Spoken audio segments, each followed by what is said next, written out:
when we're bombing people, we're killing people, we are violating that holiness that is present in everybody's life. And we're also creating a lot of really tragic funerals. I'd love to hear more about your work as a pastor, especially as someone who presides over funerals and mourning rituals. How does that affect when you're reading about casualties in the news? Would you say that your experiences as a pastor have informed your politics by virtue of, celebrating the divine in every human? One of the things about funerals is that I love doing funerals. And I know that sounds really strange. Some funerals are really difficult.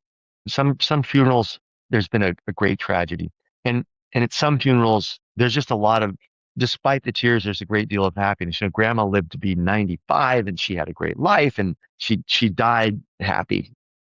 So there's a wide range of feelings at funerals, but what I witness in the funerals, whether I'm remembering the life of the person who's deceased or I'm with the family as they remember the tenderness and the sacredness of each human life, the sacredness of love that is shared in a family, even when it's difficult love, it's still sacred. And when I think about when we're bombing people, we're killing people, we are violating that holiness that is present in everybody's life. And we're also creating a lot of really tragic funerals. The tragic funerals are gut wrenching and no one should have to do them.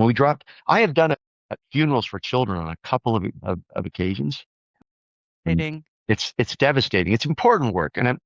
It's such an honor to be there, but it's nothing I ever want to do again. And I think about, thanks to American bombs, we created, was it 165 funerals for girls in a school a couple months ago when we dropped bombs.